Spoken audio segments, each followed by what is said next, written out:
The strange purple smoke had been rising from the alien vessel for 3 days now.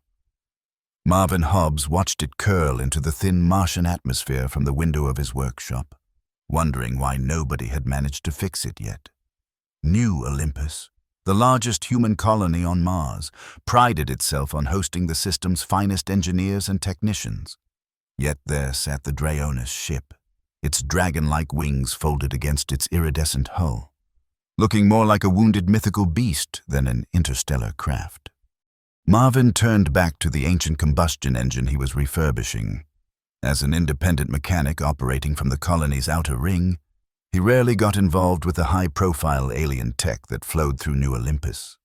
His specialty was breathing life into old Earth machinery that colonists brought for sentimental value or practical backup systems. His workshop walls were lined with paper manuals and physical books, an oddity in an age where most technical information floated as holographic displays or neural downloads. The door to his workshop slid open with a hiss, letting in a swirl of rusty Martian dust. Marvin didn't look up, assuming it was his usual client dropping off another antique timepiece. "Marvin Hobbs?" The voice was melodic but carried unusual harmonics that made Marvin's skin prickle. He turned slowly, wrench still in hand, to face a being that was decidedly not human. Standing just over 2 meters tall with a semi-translucent bluish skin that rippled with what looked like circuitry patterns. The alien had 4 arms folded in a complex configuration that Marvin suspected indicated respect or formality. "I am called Fixer," the alien said. "I command the Draonis vessel that has malfunctioned." Marvin blinked slowly, taking in the sight. In the 6 years since first contact in 2038, aliens had become increasingly common sights in the solar system. But New Olympus wasn't exactly their favorite destination. The colony's strict regulations and bureaucracy made it cumbersome for non-Earth entities to conduct business here. "The ship with the dragon wings," Marvin said, not asking a question. "Yes. We have consulted 6 repair facilities. All have failed." Fixer's inner eyelids flickered in what Marvin guessed was frustration. "The colonial headquarters technicians claim our biomechanical systems are incompatible with standard repair protocols. They insist we abandon the vessel for their researchers to study." Marvin snorted. That sounded like Colonial HQ, all right. Always eager to get their hands on alien tech. Strip it down and patent whatever they could reverse engineer. "And why come to me? I fix old Earth tech, not space dragons." Fixer's skin rippled with blue light. "Your reputation is unconventional. You understand machines without relying solely on diagnostic computers. You listen to them." Marvin tried not to look flattered. It was true that he had a knack for understanding machinery through its sounds, vibrations, and smells, skills largely forgotten in an age of automated diagnostics. But an alien ship was beyond anything he'd ever tackled. "Look," Marvin said, setting down his wrench. "I appreciate the vote of confidence, but—" "Commander Powell has issued a salvage order," Fixer interrupted, their voice modulating to a lower, more urgent frequency. "If our vessel is not operational in 24 Earth hours, colonial forces will seize it and use whatever means necessary to access its systems." Marvin winced. Commander Diana Powell was the military administrator of New Olympus, and her methods were as efficient as they were brutal. If she wanted that ship, she'd take it and probably destroy whatever made it special in the process. "Let me at least take a look." Marvin sighed, already reaching for his battered toolbox. "No promises, though." As they approached the ship, Marvin could see it more clearly. What colonial reports described as dragon wings were actually articulated appendages covered in scales that seemed to shift between metallic and organic properties.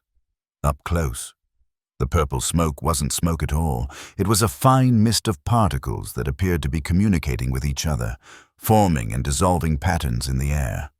A perimeter had been established around the vessel, marked by portable barrier generators. Two colonial guards stood at attention but stepped aside when Fixer approached. They eyed Marvin with a mixture of curiosity and disdain. "That's the mechanic they called in?" one whispered. "The old-timer from the junkyard." Marvin pretended not to hear. At 45, he wasn't exactly old, but Ma's years aged you differently, and his unruly gray-streaked beard and perpetually grease-stained hands made him look like a relic compared to the sleek, nanofiber-uniformed colonial personnel.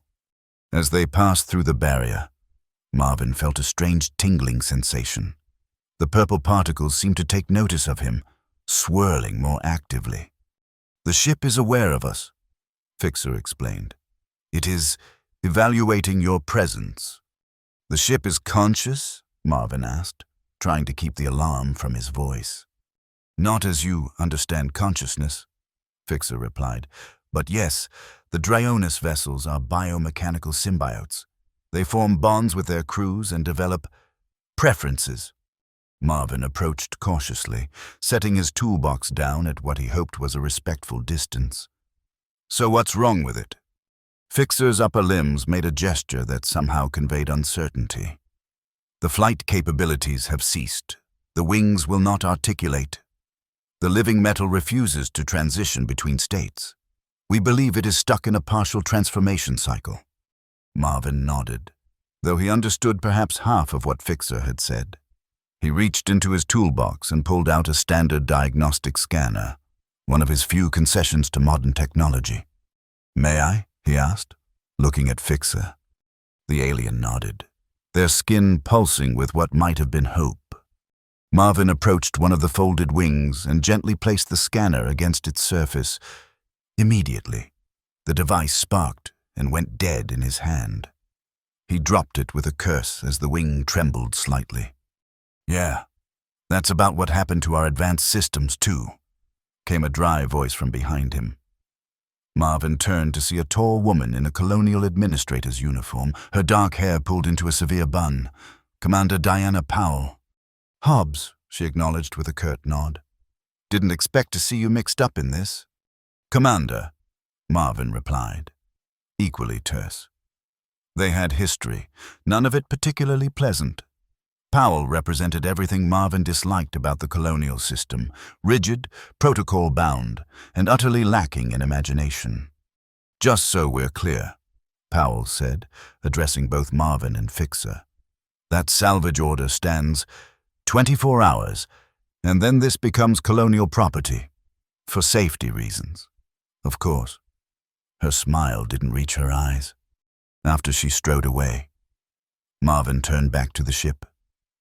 "Your vessel doesn't seem to like our technology." "It protects itself," Fixer explained. "Your tools are invasive. They attempt to override rather than communicate." Marvin thought for a moment, then reached back into his toolbox. This time, he pulled out something much simpler, an old magnetic resonance wand, little more than a metal rod with some basic sensors. No computer chips, no AI assistance. Just raw data collection. He waved it near the wing, careful not to make contact. The wand didn't spark or die, but its readings were nonsensical, fluctuating wildly between extreme values. Marvin muttered. He put the wand away and simply studied the wing with his eyes. The scales seemed to pulse slightly, like breathing. The metal, if it was metal, looked both solid and somehow fluid, as if it could change state at any moment. "Your ship," Marvin said slowly. "It's not just broken, is it? It's stuck, like it's trying to do something but can't complete the process." Fixer's eyes widened slightly. "Yes, the final transformation sequence cannot complete. The Dryonis should be able to shift between stellar flight mode and atmospheric soaring configuration. It began the shift 3 cycles ago, but stalled mid-transformation." Marvin walked around the ship, noting how the purple particles seemed to follow him, almost curiously. "And what triggered the transformation attempt?" Fixer hesitated. "We detected unusual energy patterns in the Martian atmosphere. The ship responded automatically, attempting to adapt to better navigate these currents. Something about that explanation seemed incomplete to Marvin, but he didn't press. Instead, he continued his examination, moving closer to where the wing joined the main body of the ship. Here, the scales were smaller, more densely packed, and seemed to quiver with tension. Acting on instinct, Marvin reached out his bare hand toward the surface.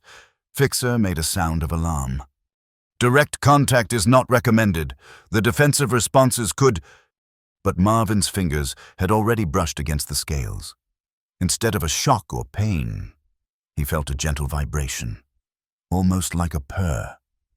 The purple particles swirled more intensely around his hand. "Well," Marvin said, surprised. "That's interesting." Over the next several hours, Marvin tried various approaches. Every electronic tool he applied was immediately rendered useless. Traditional mechanical tools fared better, but seemed ineffective on the strange material of the ship. Even his electromagnetic probes provided contradictory readings. As the Martian sun began to set, casting long shadows across the landing field, Marvin sat down heavily beside his toolbox. Frustrated. "I need to understand how it works before I can fix it," he admitted to Fixer, who had been patiently observing. Not just the mechanics, but the biology, the philosophy of the design. Fixer's skin rippled thoughtfully. "Our vessels are not designed according to your engineering principles. They are grown, guided, bonded. The relationship between pilot and ship is intimate." Marvin ran a hand through his hair, leaving a streak of unknown residue. "Do you have any technical documents, manuals, anything I could study?" "We do not document in your manner," Fixer replied. "Knowledge of the Dryonis is passed through direct neural sharing." "Great," Marvin muttered. "And I'm guessing you can't neural share with a human. It would likely cause your cerebral cortex to collapse." Fixer confirmed with what might have been regret. Marvin stood up, brushing dust from his coveralls. "I need to go back to my workshop. There's something I want to check." Back at his shop, Marvin went straight to the back wall, where ancient paper books were carefully preserved in climate-controlled cases.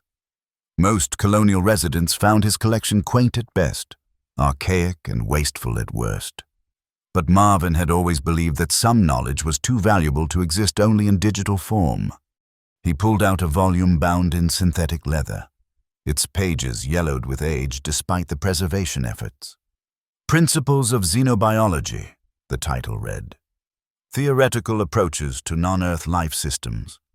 It was one of the few pre-contact books that had attempted to predict how alien life might function. Written by a Dr. Elizabeth Chen Watanabe, who had been ridiculed for her fantastical theories, until first contact proved many of them correct. Marvin flipped through the pages until he found the chapter he remembered. Potential Interfaces Between Biological and Mechanical Systems in Theoretical Xenotechnology. He read late into the night, making notes in an actual paper notebook. When he returned to the ship the next morning, he carried not his toolbox but a satchel containing his notes, several books, and a few simple instruments he had modified based on his research. Fixer was waiting, their skin pulsing with anxious patterns. 16 hours remain before the colonial deadline." Marvin nodded grimly. "I'm going to try something different. Instead of diagnosing and fixing, I'm going to try to understand and communicate." He sat down cross-legged near the ship and opened his notebook. "Tell me everything you know about how the Dryonis communicates with its pilots." For the next 2 hours, Marvin listened intently as Fixer explained concepts that had no direct translation to human engineering. The ship, it seemed, operated on principles that blended what humans would consider mechanical, biological, and even psychological processes. The dragon wings were actually multidimensional manipulators that could interact with various energy fields, including some that human science barely recognized. As Fixer spoke, Marvin took notes, drawing diagrams and creating a sort of impromptu translation key. a Rosetta Stone between human mechanical understanding and Dryonis biomechanical principles. "So the transformation sequence," Marvin said, tapping his pencil against his notebook. "It's not just a physical change. It's almost like a mood shift, an emotional response to environmental stimuli." Fixer's inner eyelids flickered rapidly. "That is surprisingly accurate for a human concept. Yes, the ship must feel safe and stimulated simultaneously to complete the transformation. It must trust the energy currents it will navigate." Marvin looked up at the stalled vessel, at the purple particles that now seemed less like smoke and more like a visual representation of the ship's confusion. "It's afraid," he said simply. It started to change but sensed something that scared it. Now it's stuck between forms, unable to go back or move forward. Fixer was silent for a long moment. "We had not considered this interpretation. Our diagnostic protocols focus on system integrity and energy flow patterns." "Sometimes," Marvin said, standing up and dusting off his pants. "The problem isn't mechanical at all." With a new approach in mind, Marvin began constructing what he called a resonance amplifier from parts in his satchel. It was a simple device, containing no complex electronics that might trigger the ship's defenses.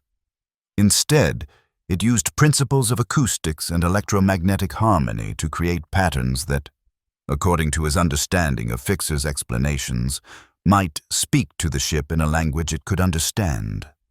"This isn't going to fix the mechanical issue directly," Marvin explained as he worked. "But it might help the ship feel secure enough to complete its own transformation process." As the hours ticked by, Marvin refined his device.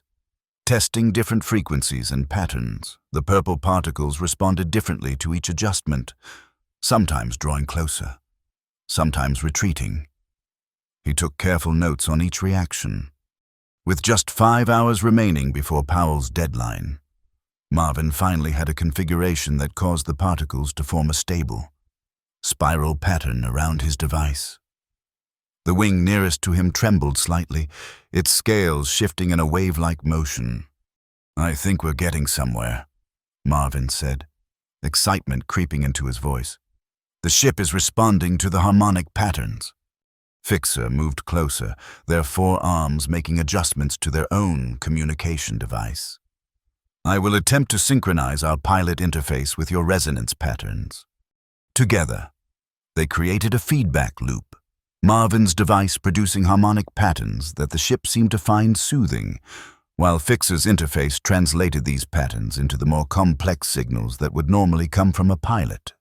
As the 4th hour approached, a change became visible.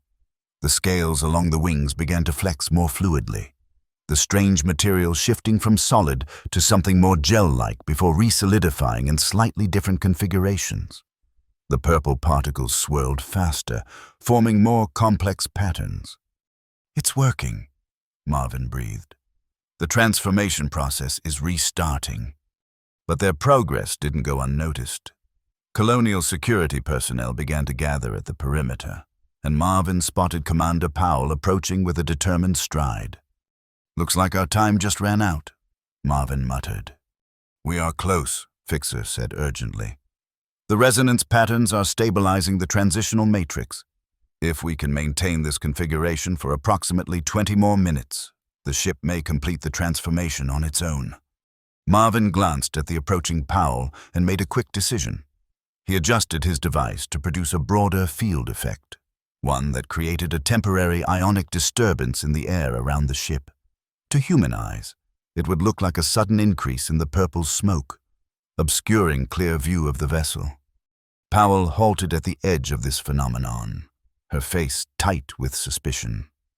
"Hobbs, what's happening in there?" "Just a standard purge of the transformation conduits," Marvin called back, making up terminology on the spot. "Perfectly normal part of the repair process." He turned to Fixer. "We need to increase the power to your pilot interface. The ship needs a stronger signal to overcome its hesitation." Fixer adjusted their device, and the effect was immediate. The wings began to unfold. The movement slow at first, then accelerating.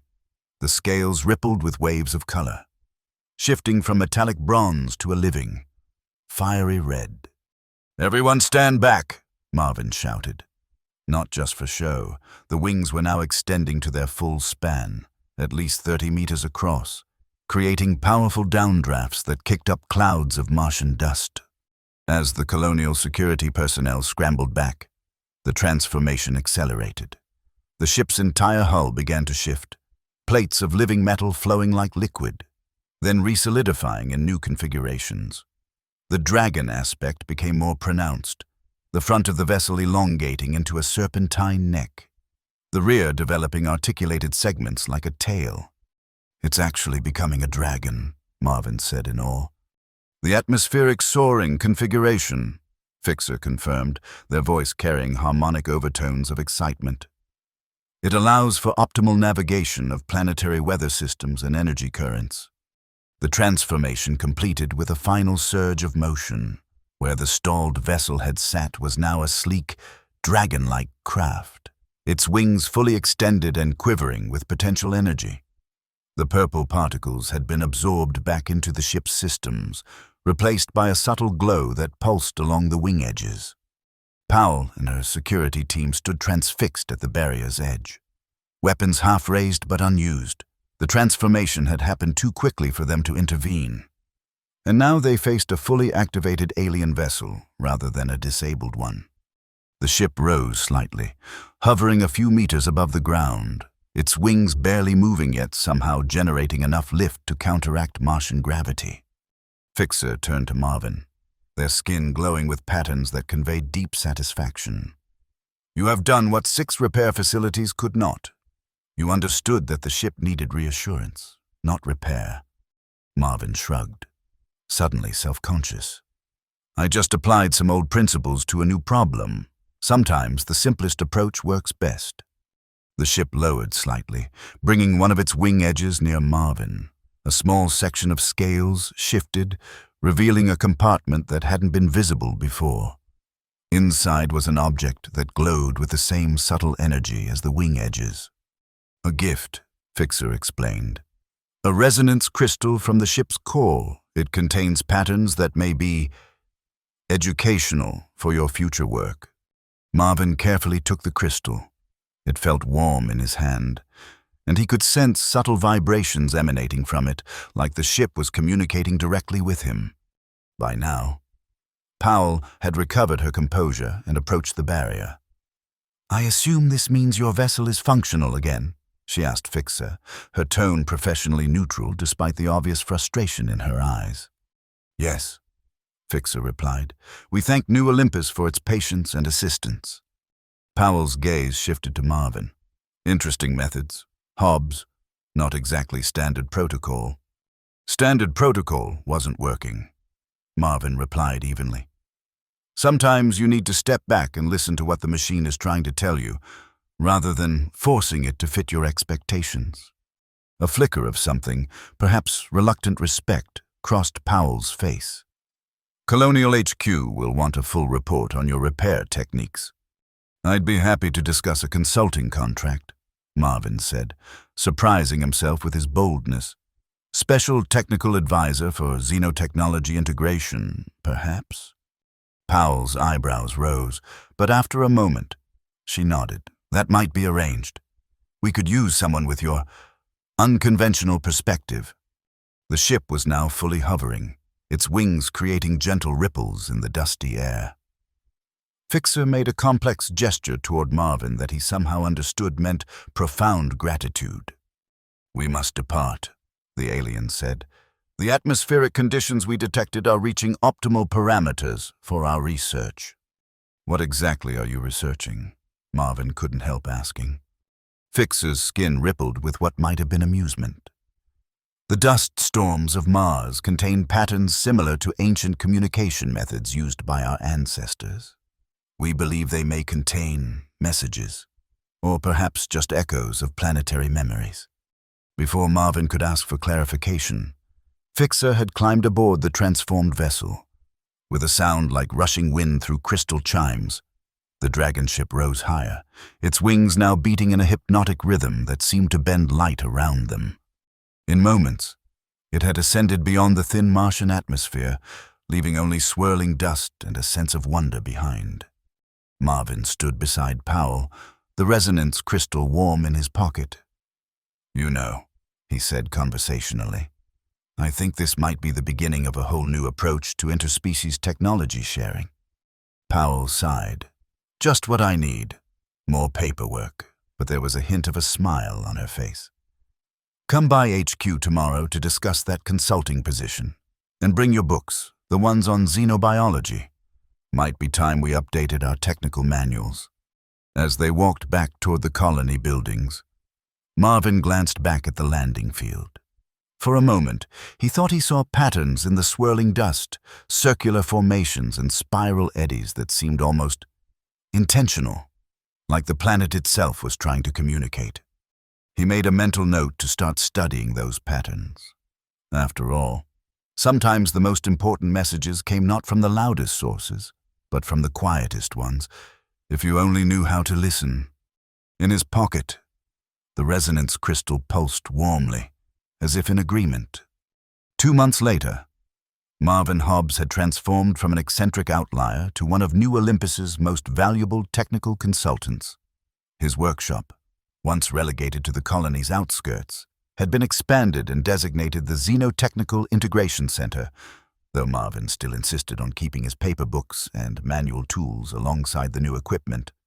The resonance crystal from the Dryonis ship had proven to be more than a simple gift. With careful study, Marvin had discovered it contained something like a technical language, patterns that, when properly interpreted, revealed principles of biomechanical integration far beyond current human understanding. "It's not just technology," he explained to Powell during one of their weekly briefings. "It's a philosophy of design. Their machines aren't just tools, they're partners." Powell, who had initially been skeptical, had become one of his strongest advocates within the colonial administration. "And you think we can apply these principles to our own technology?" "In limited ways, yes," Marvin said, manipulating a holographic display that showed his latest adaptation, a maintenance drone that responded not just to commands, but to the emotional state of its operator. "We don't have their materials or biological components, but we can incorporate their approach to feedback loops and adaptive responses." 3 more alien vessels had visited New Olympus since the Dryonis incident, and each time, the visitors had specifically requested Marvin's assistance with various technical integrations. Word had spread among the interstellar community that New Olympus had a human who understood living technology. But it was the dust storms that truly fascinated Marvin. As Fixer had suggested, the swirling patterns contained something like information, not language exactly, but rhythm and resonance that reminded Marvin of the ship's communications. He had begun recording and analyzing these patterns, correlating them with Martian seasonal changes and energy fluctuations in the planet's magnetic field. Late one evening, as a particularly intense dust storm raged outside the colony's protective dome, Marvin sat in his workshop, the resonance crystal placed on a simple wooden stand before him. He had discovered that during certain storms, the crystal would activate on its own, pulsing with patterns that seemed to respond to the swirling dust outside. Tonight, the crystal was more active than he'd ever seen it, glowing with an internal light that cast dancing shadows around the room. Marvin had set up sensors to record both the crystal's emissions and the storm patterns, looking for correlations. As he watched the data stream across his displays, a notification chimed softly. A ship was requesting landing clearance, a Dryonis vessel. Marvin smiled. He had wondered when they might return. Gathering his tools in the crystal, he headed for the landing field, eager to see what new mysteries awaited. As he stepped into the Martian night, protected by the atmospheric shield that extended over the designated landing area, he looked up at the swirling dust clouds illuminated by New Olympus's external lights. For just a moment, he thought he saw them form a distinct pattern, like a winged serpent circling the planet. its body composed of countless particles of red dust, each one carrying a fragment of Mars's ancient story. "Message received," Marvin murmured to the storm. "Let's see what comes next." The Dryonis ship descended through the swirling dust, its wings shimmering with the same energy that pulsed within the crystal in Marvin's pocket. But this time, it wasn't alone. Behind it came other vessels of different designs, some crystalline, others seemingly composed of pure energy, and still others with forms that defied easy description. A fleet of living ships, coming to the human colony that had learned to listen rather than simply take apart. Coming to the mechanic who understood that fixing sometimes meant simply creating the right conditions for self-healing. Marvin Hobbs, once just a grease-stained anachronism in a digital age, stood ready to welcome them, his old-fashioned toolbox in one hand and the future in the other. In the swirling dust of Mars, new patterns were forming, new connections, new possibilities. And all because someone had taken the time to understand that even alien technology with dragon wings sometimes needed nothing more than a bit of reassurance to remember how to fly.